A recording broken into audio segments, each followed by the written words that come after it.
नमस्कार, breaking fast समाचार में मैं आपका स्वागत करता हूं। मैं फिर से उपस्थित हूं ब्रेकिंग फास्ट के इस खास कार्यक्रम में और आज हम लेके आए हैं खास विषय और हमारा विषय है प्रवासी मजदूरों को लेके राजनीति चल रही है क्या।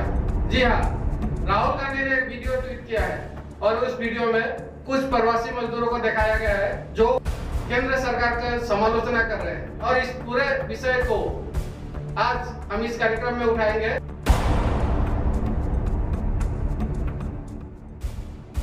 हमारे बीच आज जो अतिथि है मैं उनसे परिचय कराना चाहूंगा। डॉक्टर दीपक जिंदल जी है, हरियाणा पंजाब से है। जिंदल जी आपका स्वागत करते हैं। नमस्कार नमस्कार, धन्यवाद आपका, धन्यवाद। साथ में रजनीश जी है, राष्ट्रीय प्रवक्ता बीजेपी कृषि मोर्चा के। रजनीश जी आपका स्वागत करते हैं। धन्यवाद।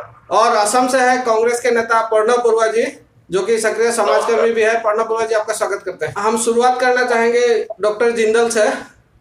जिंदल जी, सबसे पहले मैं जो सरकार है और जो प्रवासी मजदूर है उनके अधिकारों के बारे में मैं आपसे जानना चाहूंगा कि जो संविधान है उसमें क्या प्रावधान है, क्या अधिकार है सरकार और इन मजदूरों के लिए।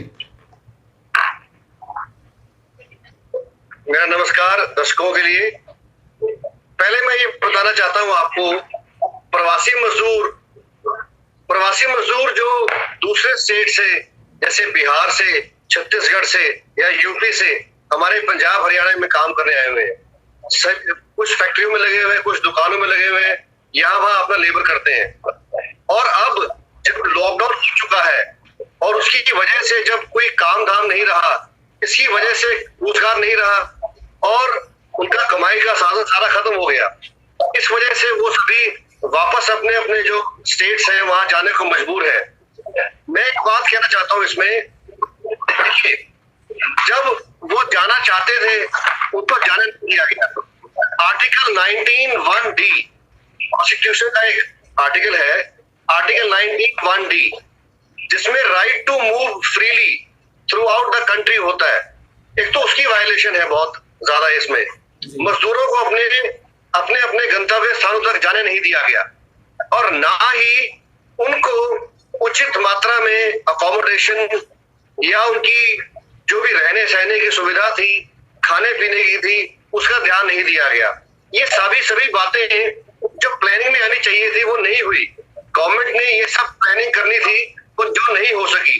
देखिए, जहां तक जो गवर्नमेंट के मजदूर हैं उनको तो कोई दिक्कत नहीं हुई क्योंकि गवर्नमेंट उनको तनख्वाह दे रही है जी। हम यहाँ है जो प्राइवेट मजदूर है, जो प्राइवेट लेवल पे नौकरियां करते थे मजदूर, क्योंकि फैक्ट्रियां बंद हो गई, दुकानें बंद हो गई, उनको तनख्वाह मिलनी बंद हो गई, इस वजह से वो बाहर चले गए। या फिर जो रोजमर्रा की डेली बेस पे जो काम करते थे, दिहाड़ी के बेसिस पे काम करते थे, उनके लिए देखिए, अभी आपने मुझसे जैसे एक यहाँ पर लेबर लॉज में बहुत सारी अमेंडमेंट्स हुई है देश में, सेंट्रल लेवल पे भी और स्टेट्स के लेवल पे, जिसमें लेबर के जो राइट्स हैं, लेबर लॉज, उसमें बहुत भारी मात्रा में अमेंडमेंट हुई है। अब पहली बात यह है कि लेबर लॉज क्यों थे?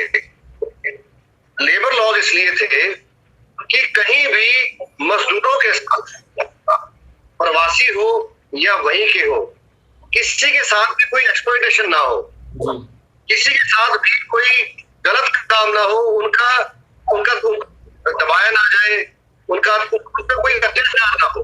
जैसे एक एग्जांपल के तौर पर उनके वर्किंग आवर्स लिमिट कर दिए गए थे 8 घंटे प्रतिदिन और 48 दिन प्रति हफ्ता, जिसको अब कुछ स्टेट गवर्नमेंट्स ने बढ़ाकर 12 घंटे प्रतिदिन और 72 घंटे प्रति हफ्ता कर दिया है।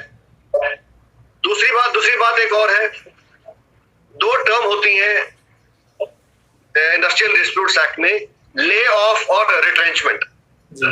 इसको ये कहा जाता है कि जिस समय काम कम हो जाए या किसी और वजह से एम्प्लॉइज को निकालना हो तो कोई लिमिट थी, उस समय 100 की लिमिट थी, अब उसको अमेंडमेंट करके 300 कर दिया गया है। अगर ट्रेड यूनियंस की चाहिए रिकॉग्निशन तो उसमें 15% ऑफ टोटल जो लेबरर्स थे उनकी बजाय 30% का वो कर दिया गया है, ताकि ट्रेड यूनियन की रिकॉग्निशन बहुत मुश्किल बन जाए। ट्रेड यूनियंस का जो अब लेबर है उनको पीसफुली कहीं इकट्ठे होने की इजाजत अब नहीं है। आई मीन सभी जगह लेबरर्स को बहुत दबाया। आई मीन मुझे लगता है कि लेबरर्स के राइट्स का ज्यादा ध्यान नहीं रखा जा रहा है। वीडियो में देखा मैंने कि लेबर जो है अपनी पीड़ा उनको बता रहे हैं कि कैसे हमें पता भी नहीं चला और लॉकडाउन 4 घंटे के समय के भीतर लॉकडाउन अनाउंस कर दिया। हमारे लिए कुछ भी नहीं रखा गया। हमने जैसे करके 1 महीना निकाला। उसके बाद जब हमारे पास पैसे खत्म हो गए तो हम अपने अपने घरों पे चलने के लिए मजबूर हो गए। अब ये देखिए, अब इसको आप राजनीतिकरण कहें या अब पॉलिटिकल पार्टी एक पॉलिटिकल पार्टी है तो वो किसी ना किसी तरह अपनी एक इन्वॉल्वमेंट दिखाती है। इन्वॉल्वमेंट दिखाने के लिए वो अब लेबर्स के साथ बात कर रहे हैं। तो ये तो आप लोगों को तय करना है कि वो राजनीति कर रहे हैं या नहीं कर रहे हैं। मैंने अपनी जो बात करनी थी, जो कानून के तहत जो मेरी पोजीशन है वो मैंने आपके सामने जी, मैं डॉक्टर जिंदल में फिर से आपके पास आऊंगा। मैं रजनीश जी का पास जाना चाहूंगा। रजनीश जी, काफी चर्चा का केंद्र बना हुआ है विषय। नमस्कार। डॉक्टर साहब ने जो अभी बात रखी है, क्योंकि डॉक्टर साहब की बात का आधार या कोई भी, क्योंकि डॉक्टर साहब का जो बैकग्राउंड है, जहां तक मेरी जानकारी में है आपके द्वारा कि आप हरियाणा कोर्ट से आप बिलोंग करते हैं। जी, आप जिस प्रोफेशन से बिलोंग करते हैं डॉक्टर साहब, चूंकि जो बात कर रहे हैं, जाहिर सी बात है कि डॉक्टर साहब की जो भी बातें होंगी वो कानूनी दायरे में होंगी। जी, मुझे जहां तक लगता है, क्योंकि कानूनी दायरे में रखने वाली बातों, या हम ठीक बात है कि डॉक्टर साहब ने जैसा कहा कि राइट टू मूव या के साथ साथ राइट टू लाइफ का होना चाहिए।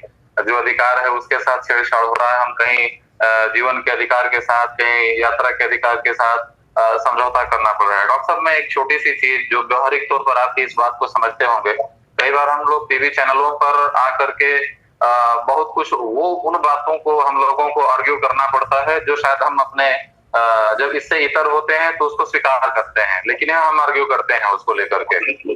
आप बहुत अच्छे से इस चीज को जान रहे हैं कि जीवन के अधिकार से जुड़ी बात हो, और चूंकि जीवन के अधिकार से जब जुड़ी बातों को आप जोड़ते हैं तो उसमें यात्रा से लेकर अभिव्यक्ति से लेकर वो सारी चीजें आ जाती हैं। हम सिर्फ जीवन के अधिकार की अगर बात कर लें तो किसी अधिकार की बात करते हैं या उसमें न्याय की बात करते हैं। कोई भी नियम या कानून इस वर्तमान की जो परिस्थिति है, इस परिस्थिति में कोई भी नियम कानून प्रभावी और कारगर नहीं हो सकता है। कोरोना की जो स्थिति थी जिसको लेकर के राहुल गांधी की, जैसा कि आप बता रहे हैं कि राहुल गांधी ने एक वीडियो ट्वीट किया है और उसको काफी वायरल कर रहे हैं। उनके कांग्रेस पार्टी के द्वारा उस चीज को प्रसारित किया जा रहा है। राजनीति हो रही है, नहीं हो रही है, इन बातों पर बहुत बात का ये अवसर नहीं है। लेकिन आप जो लोग भी उस वीडियो को देख पाए होंगे उसको बहुत अच्छे से समझ पा रहे होंगे कि वो वीडियो नहीं है, वो डॉक्यूमेंट्री है।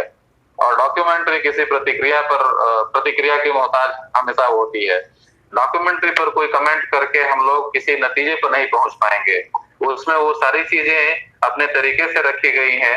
वो निश्चित रूप से जो भी परिस्थितियां इस समय बनी हुई हैं उन परिस्थितियों पर हम लोग बचाव करें। वो चाहे बतौर मैं बीजेपी प्रवक्ता करूं, कोई बतौर कांग्रेस प्रतिनिधि के तौर पर करे, या आप भी एक किसी न किसी एक वर्ग का आप भी प्रतिनिधित्व कर रहे हैं। किसी वर्ग विशेष के प्रतिनिधित्व के आधार पर हम लोग उन चीजों का बचाव करें, ये उचित नहीं है। और उस वीडियो पर हम कोई प्रतिक्रिया दे इसका कोई मतलब नहीं है, क्योंकि वो पूरी तरह से डॉक्यूमेंट्री है, वो प्लान करके बनाई गई है। उन सारी चीजों उसमें वो सारी चीजें शामिल की गई हैं जो भारत की और भारत में कोरोना में वर्तमान की पूरी परिस्थिति को बयां कर रही है। इसमें कोई संदेह नहीं है कि जो वीडियोज हैं उसमें बहुत सारी चीजें, वो तो आप लोगों ने देखा भी होगा कि पहले भी कांग्रेस की तरफ से जो इनका आईटी सेल है, कांग्रेस के आईटी सेल की तरफ से बहुत सारी फोटोज वीडियोज शेयर हुए जो बांग्लादेश के और म्यांमार और कहां के थे, उनको भी यहाँ का बना करके उसको शेयर कर दिया गया, यहाँ की परिस्थितियों से उसको जोड़ दिया गया।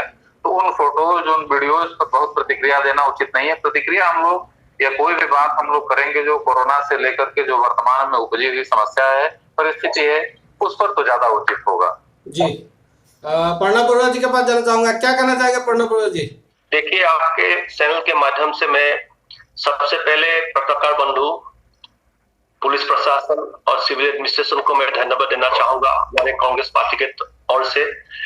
फिलहाल जो समय जो बीजेपी सरकार जो है हमारे देश में, कांग्रेस सरकार कांग्रेस पार्टी को कई रूप से बदनाम करने के लिए कोशिश कर रहा है। जे अपोजिशन पार्टी का ये काम नहीं। तो मुझे बताइए, बीजेपी सरकार के जो प्रतिनिधि, पार्टी के दल के प्रतिनिधि थे, हम क्या करना चाहिए इस संकट के समय में? गरीब मजदूर के पास हमारे आदरणीय अध्यक्ष राहुल जी ने जाकर उनके सुख दुख की बात हालचाल जानने की कोशिश किया है। इसमें हमने क्या गलती किया है? और इसमें ये जो भी बात जान के हम सरकार को संज्ञान में लाने का काम किया है। हम नहीं चाहते कोई इसमें राजनीति हो। हमारे दल ने, हम सब ने इस संकट के समय सभी के पास जाकर जितने भी हो सके मदद करने का काम किया है। और भाई साहब वकील साहब ने भी किया होगा और आप लोगों ने भी कर रहा है। हमको इस समय राजनीति नहीं होना चाहिए। रहा इस वीडियो के बारे में, मैं छोटा आदमी हूँ, सब जानते हैं काफी पीड़ा हुआ बीजेपी सरकार को, बीजेपी लोगों को, बीजेपी नेताओं को कभी पीड़ा हुआ ये वीडियो कैसे इस बना है। ये सही बात सरकार विदेश में हो, राज्य में, राष्ट्र की जनता को संज्ञान में आया है जे सरकार की तरफ से काफी बहुत कुछ करना था किंतु करने नहीं पाया है। आप देखिए यहाँ के जो जनता, हमारे जो सरकार जो थे, हम जो अभी सरकार, जो भी सरकार है, उसका दायित्व होता है समाज को समाधान करने का, समस्या को समाधान करने का। उसमें समस्या को घी देने का काम नहीं होना चाहिए। अभी देखने में आया कोई मीडिया चैनल है इस विषय को ऐसा पेश कर रहे हैं जैसे राहुल गांधी ने बहुत बड़ा पाप किया। मैं नहीं समझता हूँ, मैं भी एक हिंदुस्तानी हूँ, मैं कांग्रेस हूँ, कांग्रेस का सदस्य हूँ, उसके पहले मैं हिंदुस्तानी हूँ। मैं देख रहा हूँ सरकार क्या काम करना चाहिए, क्या काम कर रहे हैं, अब सब देख रहे हैं। आने वाला समय जनता जवाब देगी। अभी फिलहाल इस दुखी जनता को हम लोगों को मदद करना चाहिए, अपने घर में भेजना चाहिए, उसको काम देना चाहिए, उसको खाना देना चाहिए। ये सरकार का काम है और विपक्ष का भी काम है, जितना भी हो सके मदद कर सके अपने बलबूते, अपने लेवल पर। अभी पॉलिटिक्स नहीं होना चाहिए। नहीं गौरव जी, एक चीज मैं आपसे जोड़ना चाहूंगा। आज ये भी सवाल एक खड़ा हुआ है कि भारत के सभी राज्यों में बीजेपी का सरकार है, ऐसा बात नहीं। कुछ राज्यों में कांग्रेस के भी सरकार है और राहुल गांधी ने ऐसे लोगों को, प्रवासी जो मजदूर है, उनके लिए क्या व्यवस्था किया है जहां कांग्रेस का आज राज चल रहा है? अभी कुछ दिन पहले आदरणीय हमारे अध्यक्ष श्रीमती सोनिया गांधी जी ने हमारे जितने भी कांग्रेस पार्टी के अध्यक्ष को चिट्ठी लिखकर बोला है कि जितने भी मजदूर भाई आपस घर जाना चाहे तो उसको मदद होना चाहिए। और इसमें भी सरकार को लगे कोई राजनीति कर रहा है। तो हमारे अध्यक्ष ने हमको इंस्ट्रक्शन दिया है, आप कुछ मदद करो, इसमें उनको तकलीफ नहीं होना चाहिए। और इसके लिए हम लोग काम भी कर रहे हैं। तिनसुकिया से भी हम लोग कई जगह भेजे हैं, वहां से भी, दिल्ली से भी तिनसुकिया आए हैं। हम लोग यहाँ उनको सरकारी इसको होम क्वारंटाइन में रखे हैं उनको। अभी हम लोग, मेरा तो एक ही प्रश्न है सरकार को, इस समय राजनीति नहीं करना चाहिए। आप लोग सरकार में हो, आप लोग शासन में है, शासन का काम निभाना चाहिए। अभी वकील साहब ने काफी लॉ के बारे में बहुत बात, अच्छा बात कहे हैं। मुझे इतना लॉ का ज्ञान नहीं है किंतु इतना बात ज्ञान है, पहले 8 घंटा ड्यूटी हम लोग का भाई बहन लोग करते थे, अभी 12 घंटा ड्यूटी वो लोग काम कराने मांगते हैं। उसके लिए पार्लियामेंट है, उसका समय है, उसमें कीजिए आप समय। इस समय इस सबको नहीं लाना चाहिए। जी राजनाथ जी, क्या कहना चाहेंगे? राजनाथ जी, क्या सरकार राजनीति कर रही है कोरोना के नाम पर? देखिए, अगर ये बात ठीक बात है, अगर आप कह रहे हैं कि तिनसुकिया से हम लोगों ने ऐसा किया है, निश्चित रूप से अगर आप लोगों ने किया होगा या आपने किया होगा, कई बार आपने किया है और आप लोगों ने किया है, इन दोनों में थोड़ा सा अंतर है। मैं एक व्यक्ति के तौर पर हो सकता है कि आपकी बात से इत्तेफाक रख सकता हूँ, लेकिन आप इस चीज को बहुत अच्छे से जान रहे हैं कि अगर ये बात बिल्कुल पूरी तरह से सही है, और जहां तक बात राजनीति की हो रही है कि राहुल गांधी को राजनीति नहीं करनी चाहिए, बीजेपी को राजनीति नहीं करनी चाहिए, तो यही बात राहुल गांधी पर भी तो लागू है। अगर वो ये बता दें कि क्या महाराष्ट्र में जहां उनकी समर्थित सरकार है, राजस्थान में उनकी सरकार है, क्या इन जगहों पर स्थितियां पूरी तरह से नियंत्रण में है, या जैसा वो दूसरे लोगों के साथ, या जैसा वो मजदूरों के साथ जिस तरह से इंसिस्ट करके जिस तरह से सवालों उगलवा रहे हैं, एक सामान्य व्यक्ति के तौर पर आप ये बताइए कि कोई भी आदमी, अगर हम 4 लोग हैं, हो सकता है कि उस जो कैटेगरी है उस कैटेगरी से ऊपर हम लोग बिलोंग करते हैं। अगर हमारे आपसे भी अगर इस दौरान की वर्तमान पीड़ाओं के बारे में कोई चर्चा करेगा कि किसी तरह की आपको असुविधा है, हम आप भी बहुत तरह की असुविधाओं पर चर्चा कर देंगे। जो आदमी पीड़ित है, निश्चित रूप से उस वर्ग विशेष ने अपने भविष्य को लेकर के किसी तरह का कोई संचय नहीं किया है, इसलिए वो परेशान है। उसके पास वैसी वैकल्पिक व्यवस्थाएं नहीं थी जिससे वो संचय कर पाता और अगले 2-4 महीनों के लिए अपने खाद्य सुरक्षा की गारंटी ले पाता। तो उसके सामने ये समस्या है। हम वैसे ही किसी व्यक्ति के साथ बैठ करके अगर ऐसी परिस्थितियों पर हम अगर चर्चा करेंगे और अगर हम उससे बात करेंगे, उससे पूछने जानने की कोशिश करेंगे, तो निश्चित रूप से सबकी अपनी व्यथा है, व्यथा उनकी निकल के आएगी ही। लेकिन आप ये देखिए कि क्या जिन राज्यों में कांग्रेस शासित सरकारें हैं वहां सारी चीजें ठीक चल रही हैं, आपके मनोनुकूल चल रही हैं? अगर चल रही हैं तो आपको दुनिया भर के जितने भी तरह के आप सवाल उठा रहे हैं उसका आपको अधिकार है। और अगर नहीं ऐसे ठीक चल रही है तो फिर वर्तमान परिस्थितियों में सभी राजनीतिक दलों को जो व्यक्ति, जो पार्टी जिस स्तर पर सक्षम है उसको उसमें अपनी भागीदारी सुनिश्चित करनी चाहिए। जी राजनेश जी, और एक चीज मैं ऐड करना चाहूंगा। कांग्रेस की सुप्रीमो सोनिया गांधी जी ने रेलवे की टिकट का खर्चा देने का उन्होंने एक बात कही थी और उसको लेके भी काफी चर्चा हुआ था। उसको लेके आप क्या कहना चाहेंगे? और मैं कांग्रेस के जो नेता है उनसे भी जानना चाहूंगा इस बारे में। उसकी सच्चाई बीते 24 घंटे में ही आप लोगों के सामने आ गई। पूरा देश देखा उस सच्चाई के बारे में। उस पर कोई प्रतिक्रिया की अब मुझे लगता है कि वो पुरानी बात हो गई। 4 दिन पहले ही उस चीज पर सारी चीजें स्पष्ट हो चुकी थी। तमाम वहां से लौटे प्रवासी मजदूर भाइयों ने उस पर अपनी बातें बताई, सबने अपना अपना अनुभव शेयर किया, साझा किया।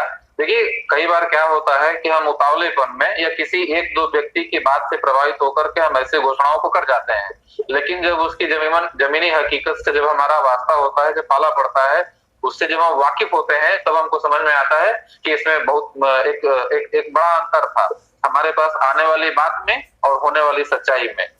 उसका शिकार सोनिया गांधी हो गई। मैं बहुत सहानुभूति पूर्वक उनको इस बात के लिए वो करता हूँ। ठीक है, उन्होंने अगर टिकट की बात कही, हो सकता है कि वो ऐसा चाह रही होंगी कि अगर ये परिस्थिति बने तो हम ऐसा करेंगे। निश्चित रूप से उनको ये अवसर नहीं मिल पाया। अवसर नहीं मिलना उनके लिए बहुत वो नहीं होना चाहिए, नकारात्मकता का संकेत नहीं होना चाहिए। भाई, निश्चित रूप से केंद्र और राज्य सरकारों की अपनी जिम्मेदारियां हैं।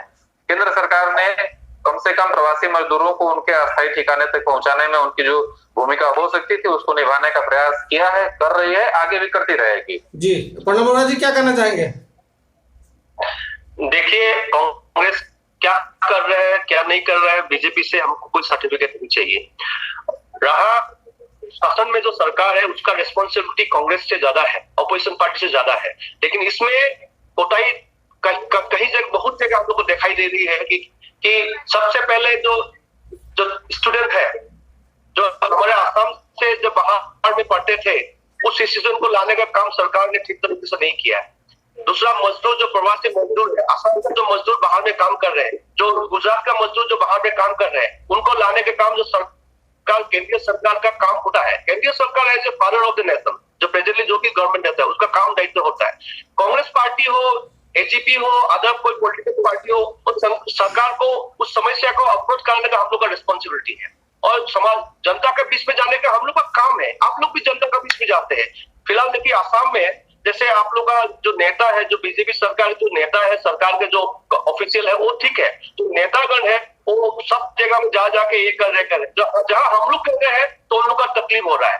ये बात नहीं होना चाहिए। इस समय में हम लोगों को मिलकर काम करना चाहिए। जी, मैं फिर से मैं आऊंगा। मैं डॉक्टर जिंदल जी का पास फिर से जाना चाहूंगा। जी, डॉक्टर जिंदल का पास फिर से जाना चाहूंगा। जिंदल जी, ये पहली बार नहीं हुआ है कि इस तरह का इमरजेंसी हुआ हो। इस तरह का वायरस को लेकर पहले भी ऐसा लॉकडाउन हुआ था, आपने पहले भी जानकारी दी थी ब्रिटिश के काल में। तो थोड़ा सा वो मैं फिर से आपको मेंशन करने के लिए कहूंगा। और सरकार के क्या अधिकार है, आपने मजदूरों के अधिकार बताया हमें, और इस तरह का इमरजेंसी में सरकार के पास क्या अधिकार होता है केंद्र और राज्य सरकारों के पास, वो भी मैं जानना चाहूंगा आपके द्वारा। यस, देखिए, जो सिचुएशन अब पैदा हुई है, कोविड जैसी सिचुएशन, मैंने जिक्र किया था एक बार पहले भी कि सन 1920 में, आज से तकरीबन 100 साल पहले, ऐसी ही बीमारी एक इन्फ्लुएंजा नाम से आई थी जिसने देश में करीबन 10-12 लाख लोगों की जान दी थी। वो भी ऐसे ही इन्फेक्शियस थी और ऐसे ही उस समय मास्क वगैरह की बहुत जरूरत पड़ी थी। मजदूर उस समय भी यहाँ से वहां बहुत ट्रांसफर हुए थे, लेकिन उस समय अंग्रेजों की सरकार थी। अंग्रेजों ने क्या उस समय पॉलिसीज की, क्या नहीं की, मजदूरों के साथ उस समय कैसा इस समय मेरे पास कोई ऐसा डॉक्यूमेंट्री प्रूफ नहीं है, लेकिन जहां तक आपने मुझसे पूछा कि सरकार के पास क्या राइट है इस समय इस ऐसी स्थिति से डील करने के लिए, गवर्न करने के लिए, देखिए हमारे यहाँ 2 कानून होते हैं इस समय जो इस्तेमाल किए जा रहे हैं स्थिति को संभालने के लिए।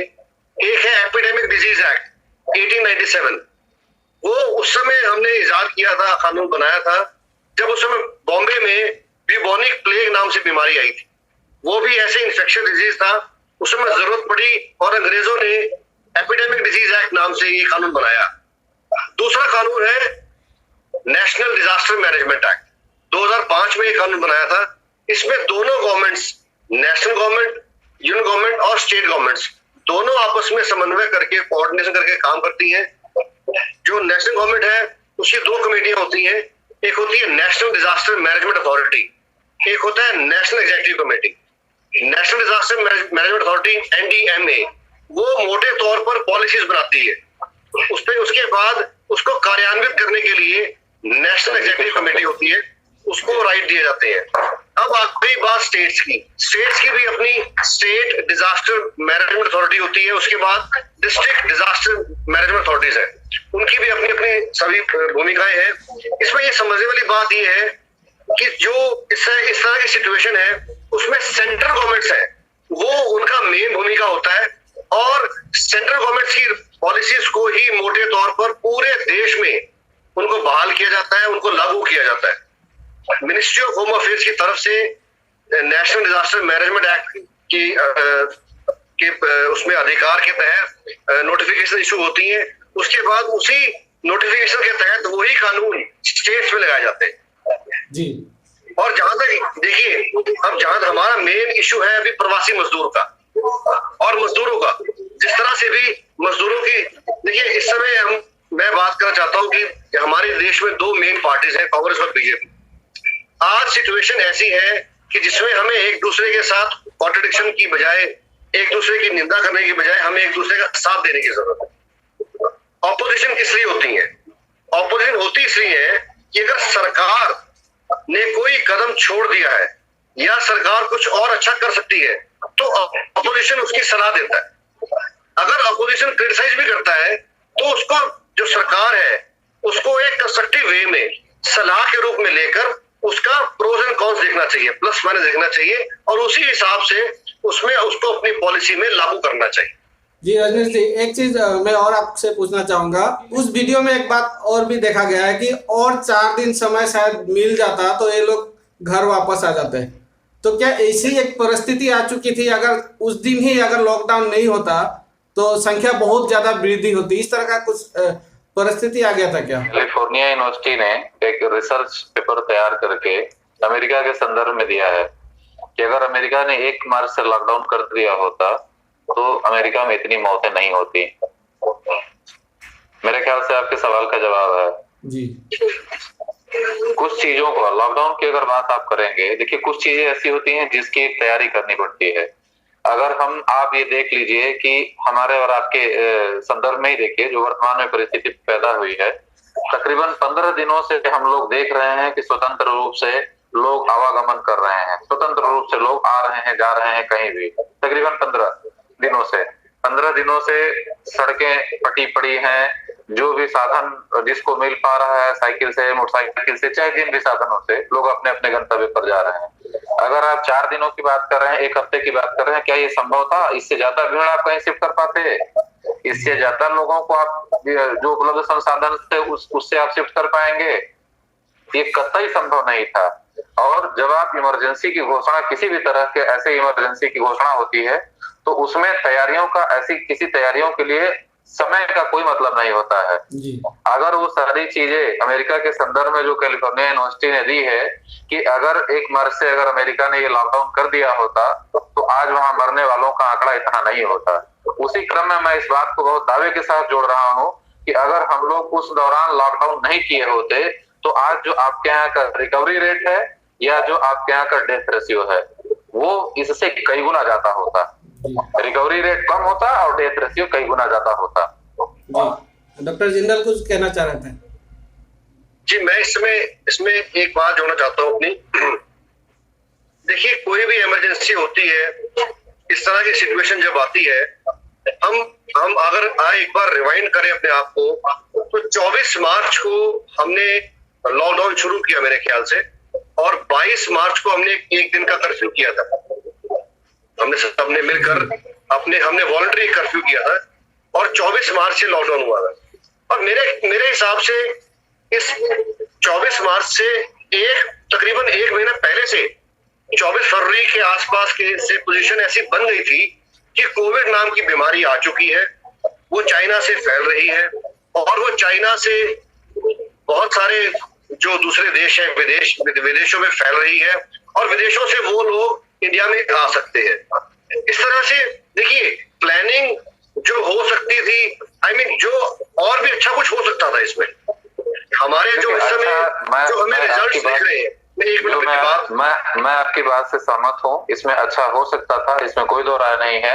लेकिन आपने ये भी देखा होगा कि अमेरिका ही नहीं, वैश्विक परिदृश्य में आप पूरे जा करके देखिए, बहुत सारे यूरोपियन कंट्रीज ने, जिन्होंने कहीं न कहीं वो लोग भी निर्भर है और हम लोग भी, कि WHO का जो सिग्नल था वो इस तरीके से नहीं था कि छूने से या इस तरीके से चीजें जो है सर्कुलेट हो रही हैं या कम्युनिटी ट्रांसफॉर्मेशन होगा।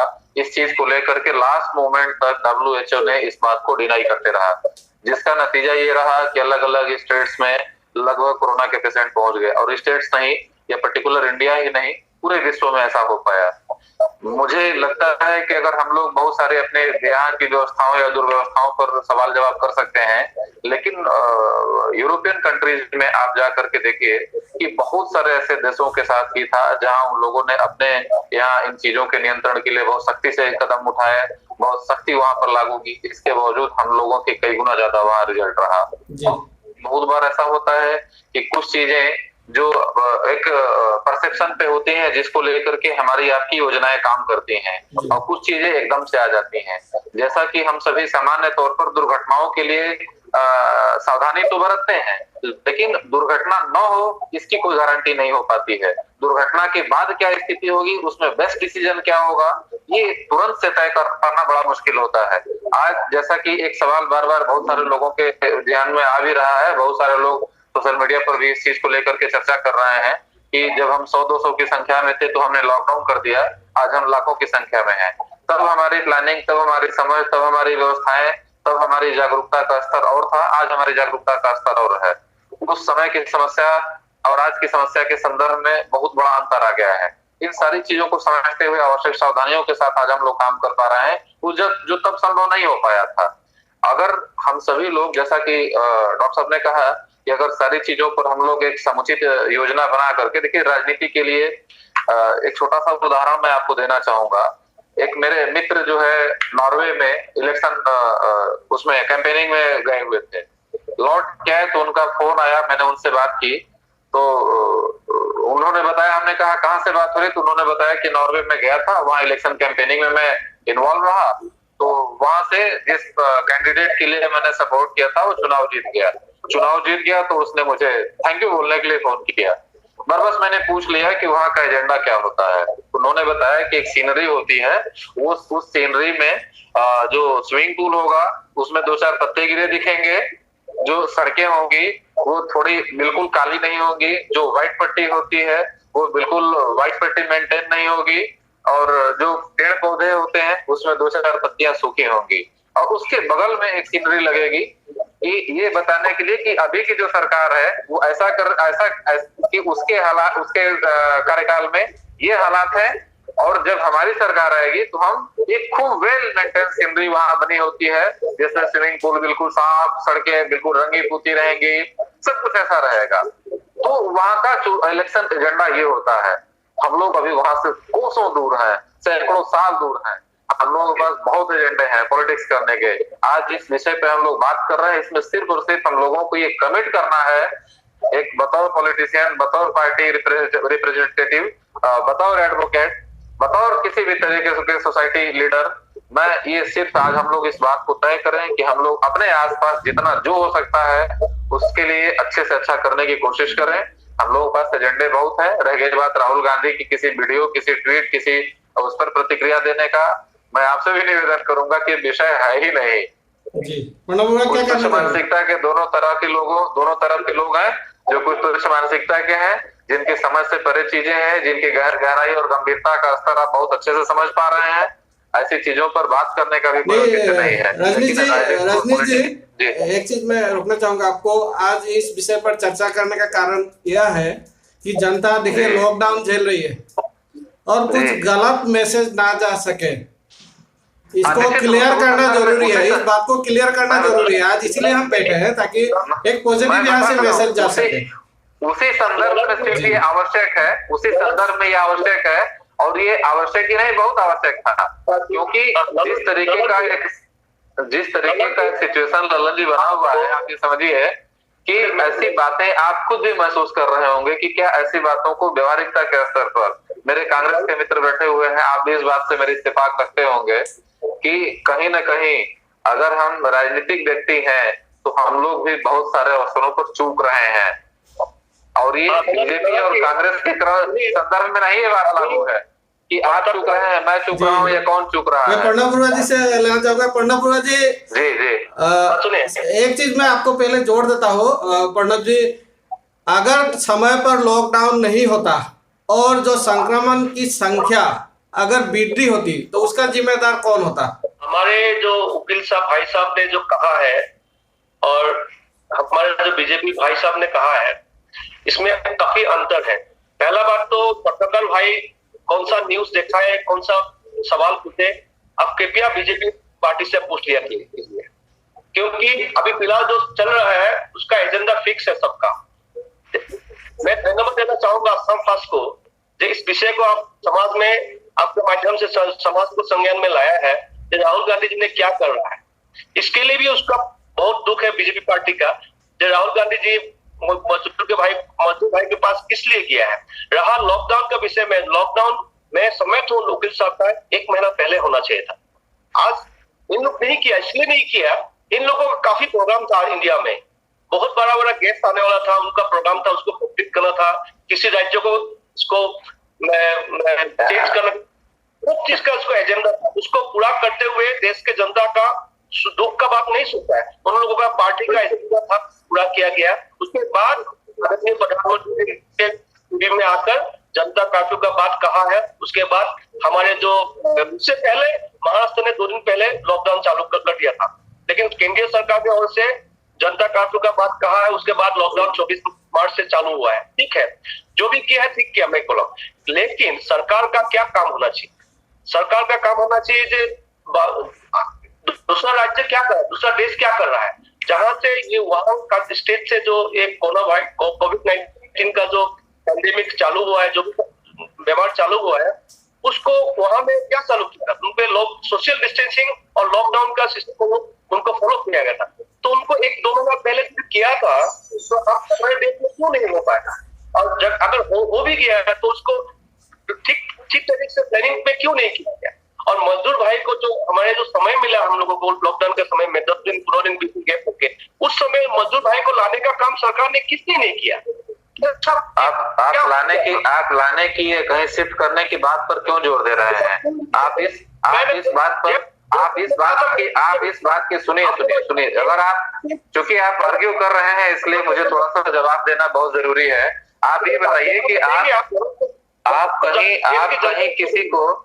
कहीं किसी को लाने की और कहीं किसी को भेजने की आवश्यकता ही क्यों है?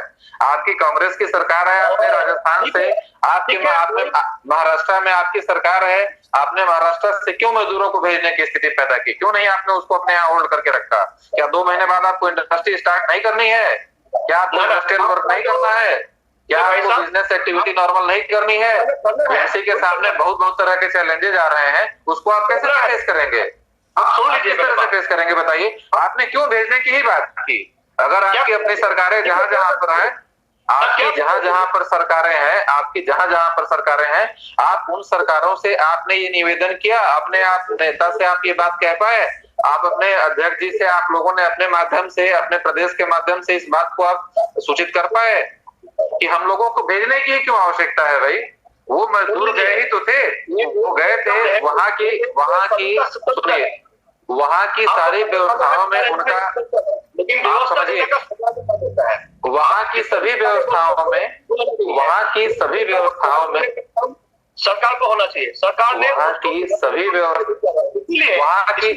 सभी व्यवस्थाओं में अगर आप मजदूरों की भूमिका को प्रणब जी पहले मैं इनकी बात सुन लेता हूँ, फिर आप बोलिएगा तो क्या है बेहतर होगा दोनों का सवाल जवाब। अरे मैंने बोल रहा था उसको बीच में बोल दिया। ठीक है, मैं इनसे जवाब ले लेता हूँ पहले। सुनिए, मेरा कहने का मतलब ये है कि आप ये मानते हैं ना कि आपकी व्यवस्थाओं में इन मजदूरों का, इन प्रवासी मजदूरों का योगदान है, इस बात से आप सहमत हैं या नहीं है? क्या चीज? जो प्रवासी मजदूर हैं जो महाराष्ट्र से माइग्रेट कर रहे हैं राजस्थान से, जहां आपकी सरकारें हैं, मैं अगर आपकी सरकारों के संदर्भ में बात करूं, आपकी सरकार का क्या बात है? देश का सरकार है ये। देश की सरकार नहीं, प्रदेश की सरकारों की जिम्मेदारी होती है। देश की सरकारें सुन लीजिए, देश की सरकारें व्यवहारिकता पर कोई वैसी व्यवस्था के स्तर पे देश की सरकार का योगदान नहीं होता है। देश की सरकारें हमेशा जो है प्रदेश की सरकारों को भौतिक तौर पर सहयोग करती है, उसके क्रियान्वयन की जिम्मेदारी राज्य सरकारों की ही होती है। राज्य सरकारों में अगर आप महाराष्ट्र सुन लीजिए, महाराष्ट्र की बात करेंगे, राजस्थान की बात करेंगे, हम क्यों इस बात पर गए ही कि इन मजदूरों को यहाँ से जाने दिया जाए और उनको हम उनके गंतव्य तक भिजवाएं या पहुंचवाएं? क्या राज्य सरकारों की जिम्मेदारी नहीं थी? महाराष्ट्र में सारी चीजें आपके हिसाब से समुचित तरीके से चल रही है। महाराष्ट्र में किसी तरह का कोई अवरोध नहीं है, किसी तरह की कोई दिक्कत नहीं है। महाराष्ट्र सरकार आपके कांग्रेस समर्थित महाराष्ट्र सरकार की स्थिति ये है कि प्रवासी मजदूरों को भेज करके और मराठियों को आमंत्रित कर रही है। जी प्रणब जी, इसको पॉलिटिक्स नहीं कहते हैं, इसको आप पॉलिटिक्स नहीं समझ पा रहे हैं कि इसमें कौन सी पॉलिटिक्स है। आप गुजरात के बारे में बोलिए, गुजरात के बारे में। आप महाराष्ट्र के बारे में बताइए ना, आप राजस्थान के बारे में बताइए ना। निकाल करके ले जाके आप बॉर्डर पे छोड़ दे रहे हैं, उसके बाद कह रहे हैं कि उत्तर प्रदेश सरकार उसकी व्यवस्था करे, केंद्र सरकार उसकी व्यवस्था करे। ऐसा होता है क्या? सबसे ज्यादा महाराष्ट्र में लोग हैं, सबसे ज्यादा उत्तर प्रदेश और बिहार के, सबसे ज्यादा उत्तर प्रदेश और बिहार के सबसे ज्यादा लोग महाराष्ट्र में हैं। महाराष्ट्र सरकार की जिम्मेदारी नहीं बनती थी कि उनके खाने पीने या किसी भी तरीके की आजीविका की व्यवस्था कर पाए? क्या है? उनको क्यों भेजने की व्यवस्था, क्यों भेजने की बात हो रही है? कौन बोला भेजने की बात बोला है? अरे बिना भेजे वहां से लाखों लोग निकल के आ रहे हैं। मैं तिनसुकिया से दिल्ली जाना चाहूंगा, मुझे कोई रोकने पाएंगे क्या? बिल्कुल क्यों नहीं रोक पाएगा? ऐसी बात कर रहे हैं आप, क्यों नहीं रोक पाएगा? बोलिए, मेरा जवाब सुन लीजिए। आप क्वेश्चन पूछे, जवाब देने का भी कष्ट कीजिए आप। बिल्कुल बोलिए। आप मुझे बताए महाराष्ट्र से यूपी क्यों जाएंगे, क्यों भेजे आप लोग? इस देश में इसका कानून है, as per law, as per जो भी आप लोग जो कानून का सब चलना जाएगा, तो मैं इस राज्य से उस राज्य जाने का मेरा पूरा अधिकार है। रहा लॉकडाउन का बीच में जाने का बाद, लॉकडाउन का बीच में लॉकडाउन को कौन घोषित किया है? लॉकडाउन को कौन अनाउंसमेंट किया है? केंद्र सरकार ने किया है, केंद्र सरकार ने किया है, बिल्कुल। इसमें आपको अपने घर जाना चाहेंगे मजदूर भाई, सरकार का काम उसको भेजने का काम है। सरकार का जो सरकार हो, राज्य सरकार हो, केंद्रीय सरकार हो, सारी जो आप बातें कह रहे हैं वो सारी बातें सामान्य परिस्थितियों की हैं। मजदूर चाहेगा, मजदूर तो रोज चाहेगा, मजदूर तो बहुत कुछ चाहता है। आप बहुत कुछ चाहते हैं, मैं बहुत कुछ चाहता हूँ। जो चाहता है आदमी, क्या वो आज की तारीख में संभव है? आप ओपोजिशन को क्वेश्चन पूछ रहे हैं, क्वेश्चन पूछने का काम है हम लोगों को। आपको आप लोग ठीक से सेवा नहीं दे पा रहे, फिर आप लोग हम लोग को पूछ रहे क्यों किया है, क्यों कर रहे हैं? एक बात बताइए, ये एकाधिकार कैसे हो गया? किसी पर आपको सवाल पूछने का अधिकार है कि आप इस देश में आप सत्ता में नहीं रहे हैं, आज की तारीख में आप सत्ता में नहीं है, आप जवाब नहीं दे सकते हैं। आप जिन प्रदेशों से जितने मजदूरों को आपने निकाला है, उनको आपने इस बात की आजादी दे दी कि आप यहाँ से चले जाओ। हम कह रहे हैं ठीक बात है, अगर कोई, एक मिनट सुन लीजिए मेरी बात, महाराष्ट्र से चला, सुनिए, महाराष्ट्र से चला व्यक्ति महाराष्ट्र से मुंबई नहीं होता है। मुंबई का मतलब महाराष्ट्र नहीं होता है। महाराष्ट्र का एक शहर है मुंबई, और मुंबई से चला है तो मुंबई से महाराष्ट्र क्रॉस करने में उसको 500 किलोमीटर चलना पड़ा होगा। क्या 500 किलोमीटर आपने अपने बॉर्डर तक उसकी व्यवस्था की? आप उत्तर प्रदेश सरकार, केंद्र सरकार या किसी भी भारतीय जनता पार्टी की सरकार से इस बात का सवाल कैसे कर सकते हैं? आप महाराष्ट्र का कुछ पूछ रहे हैं, यूपी का, बिहार का बात कीजिए, आप गुजरात का बात कीजिए। आप आप राजस्थान की बात क्यों नहीं करना चाह रहे हैं? आप क्यों गुजरात की बात करना चाह रहे हैं? आप राजस्थान की बात करिए, मध्य प्रदेश की, छत्तीसगढ़ की बात करिए, आप वहां की बात करिए। जी डॉक्टर साहब का इस बात पे मैं डॉक्टर साहब का जवाब लेना चाहूंगा, क्या कहना चाहेंगे? आप भी इसमें हस्तक्षेप करें, मैं चाहूंगा आपका भी जवाब इसमें आमंत्रित हो कि आप भी बहुत अच्छे समझ पा रहे हैं कि राजस्थान का मतलब जयपुर, जोधपुर, उदयपुर नहीं होता है। छत्तीसगढ़ का मतलब सिर्फ छत्तीसगढ़ का मतलब रायपुर नहीं होता है, महाराष्ट्र का मतलब मुंबई नहीं होता है। आप वकील साहब इस बात से इत्तेफाक रखते होंगे, अगर आप इस बात को उठा रहे हैं कि 1200 किलोमीटर चल के कोई मजदूर आ रहा है, बहुत अच्छी बात है। महाराष्ट्र के बाद गुजरात पड़ता है, गुजरात के बाद राजस्थान बॉर्डर पड़ता है, जिसको आने के लिए 3 स्टेट को क्रॉस करके उसको उत्तर प्रदेश में आना होगा। इन 3 स्टेट्स को क्रॉस करके उत्तर प्रदेश में आना होगा। महाराष्ट्र सरकार जहां से मजदूर चलता है वहां से उसकी व्यवस्था की जिम्मेदारी उस प्रदेश की नहीं है। जिस प्रदेश की सभी तरह की व्यवस्थाओं में उसका आम योगदान होता है, वो नाले की सफाई से लेकर के और किसी निर्माण बड़े से बड़े निर्माण कार्य तक का जी रजनीश जी, इस बारे में डॉक्टर साहब से रजनीश जी अपने समारोह के संदर्भ में केंद्र सरकार से कितनी बार बात की। जिंदल जी क्या करना चाहेंगे? पूरे जो बातें हुई इस पर आप क्या करना चाहेंगे? आपका प्रतिक्रिया क्या रहेगा? देखिए मेरी प्रतिक्रिया तो यही है कि आपस में देखिए हम एक दूसरे के ऊपर आरोप प्रत्यारोप कर रहे हैं लेबर के बारे में कि वो वहां था, उस गवर्नमेंट ने क्यों नहीं किया। देखिए मैंने आपको पहले भी कहा है कि ये एक central state relation, central state दोनों गवर्नमेंट्स की अपनी अपनी जिम्मेदारियां बनती हैं, उनको वहां उनको अपनी जिम्मेदारी बखूबी निभानी चाहिए। आर्टिकल्स 36 to 51 हमारे directive principles of state policy है, जिनके तहत हमेशा ये कहा गया है कि वीकर सेक्शन ऑफ सोसाइटी को उठाया जाए और जो भी कानून बनाए जाए वो इस तरह के कानून हो कि जिसकी वजह से हमारा जो वेल्थ है, हमारा जो मनी है, वो एक जगह कॉन्सेंट्रेट ना हो और किसी भी सेक्शन ऑफ सोसाइटी का एक्सप्लॉयटेशन ना हो। लेकिन इस लॉकडाउन में लेबर का जो एक्सप्लॉयटेशन हुआ है वो बहुत ज्यादा हुआ है। इसको अब जितना जो हो चुका है वो हो चुका है, उसके बाद अब ना हो उसकी तरफ हमें ध्यान देना चाहिए। मान लीजिए राहुल गांधी जी ने कोई वीडियो निकाला है, डॉक्यूमेंट्री निकाली है, तो उसमें एक पॉजिटिव चीज ये देखिए कि लेबर की वो समस्या पूछ रहे हैं और लेबर का अगर वो लेबर अपनी तकलीफ बता रहा है तो उसकी तरफ उसके इलाज के लिए हमें लॉज बनाने चाहिए, उसके लिए पॉलिसी बनाने चाहिए, उसके लिए प्रोग्राम्स बनाने चाहिए, उसके लिए टीमें गठित करनी चाहिए और वहां भेजनी चाहिए ताकि लेबर का सारा जो तकलीफें हैं वो दूर हो। तो क्योंकि सरकारें किस लिए होती हैं?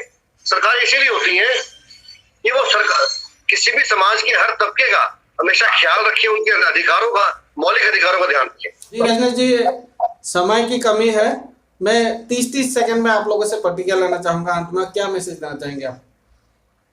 देखिए मैसेज मेरी तरफ से यही है कि राजनीति के लिए बहुत सारे मुद्दे मैंने पूरे बातचीत के क्रम में भी इस बात को रखा है।